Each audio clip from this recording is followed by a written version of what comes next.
calor em Goiânia parece estar só aumentando, mas em contrapartida, a umidade do ar está baixando e chegando a níveis preocupantes.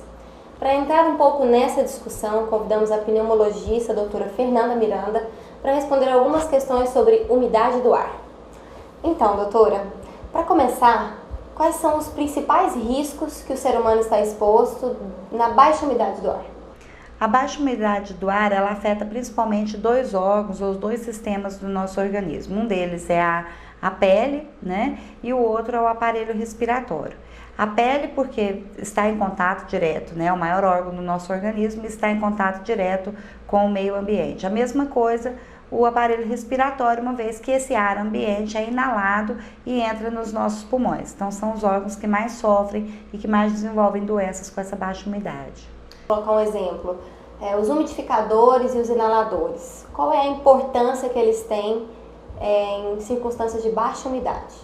Bem, os umidificadores, eles têm como propósito aumentar a umidade do ar, né? E quando usados adequadamente, eles realmente surtem esse efeito.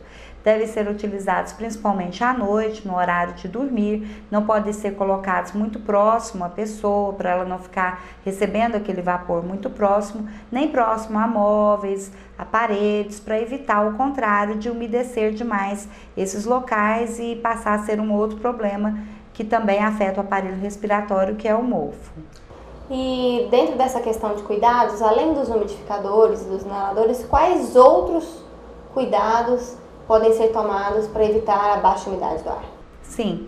Bem, as pessoas têm que estar muito atentas à sua hidratação, e isso a gente consegue ingerindo bastante líquido, principalmente água. Então, não esquecer de ingerir bastante água durante o dia, cuidar da pele com hidratantes, protetor solar, se proteger do sol. Nessa época os raios do sol também incidem de maneira mais nociva. Para o aparelho respiratório, o uso de soro fisiológico no nariz para umedecer as narinas. O nariz, uma das funções dele é umidificar o ar que entra, e a umidade muito baixa impede que ele exerça essa sua função em 100%. Então, ajudar o nariz com os soros fisiológicos, evitar atividades físicas ao ar livre entre as 10 da manhã e 16 horas, principalmente quando a umidade está abaixo de 30%. Outros cuidados: se você já tem alguma doença respiratória, asma, enfisema pulmonar, ficar atento aos sintomas, qualquer sinal de piora, procurar assistência médica. E eu acredito que esses são os principais meios para se conviver nessa época do ano.